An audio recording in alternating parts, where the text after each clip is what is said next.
My name's Meryl. I set up a soup kitchen in Newbury called Newbury Soup Kitchen 3.5 years ago. Since that time we have grown exponentially and we've been feeding people in our sessions. Every Thursday we've been feeding up to 60, and during the week I've been providing outreach and support for anybody that needs it. We do extra sessions as well from our van here that's been donated by Swift Couriers, and throughout the week I provide outreach. I've managed to get people off the streets. We were going strength to strength. It's a happy place. It's a place where people come, they feel loved, cared for, they get food, we nurture them, we care for them, and we make them feel a member of society. Since COVID-19 has hit, things have changed dramatically, and over a period of the last 3 weeks we've had to adapt on a daily basis. So initially we started reducing the volunteers down to keep the crowds within the hall and while we were setting up. This hasn't been enough. So overnight we decided that we'd set up extra sessions to feed the homeless out the back of the van, as well as our session here in the Salvation Army Hall.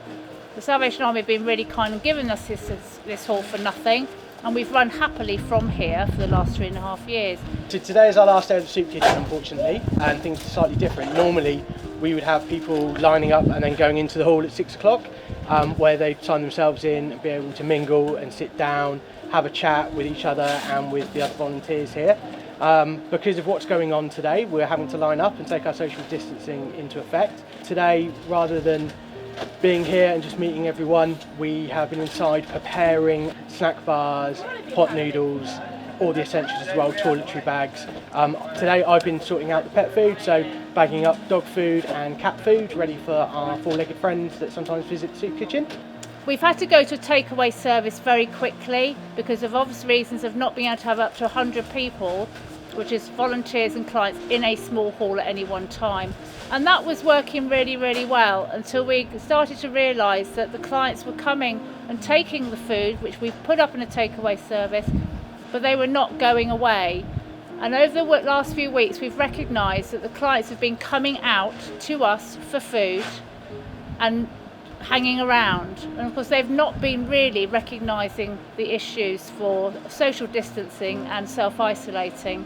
So as of tomorrow, which is the 3rd of April, we are closed. I'm devastated. We've had to close our sessions, our daily sessions in the van. We will be supplying a delivery service to all the rough sleepers and people in hostels that need food. So most of our rough sleepers now have been housed into hotels and B&Bs, which has been amazing. And the hostels that don't have food on a regular basis, we are supporting them with that. So we're going to be feeding up to 250, possibly 300 people a week. We're a small charity. There are other charities locally that are doing the same job. We're working together. We're working really closely with the council, and I've recognised that actually we have gelled as a community. Today, I have just walked down to a supermarket to buy some more bits and pieces. I've been gone half an hour because we've had to queue to get in. I've had 3 phone calls from new people who have become homeless, or they want food. The food banks are inundated, the charities are inundated. We don't know if we're coming or going, but all we can do is deal with what we're faced with, and we'll continue. I'm so proud of the soup kitchen. I'm so proud of the volunteers. It makes me really emotional to know that we're closing after 3.5 years, but we're doing the right thing. We're making sure that our volunteers are safe, that they can still do things in the background, and that the clients are safe. And as long as they stick to the rules and they stay in their hotel rooms and stay safe, we can all fight this together. Thanks.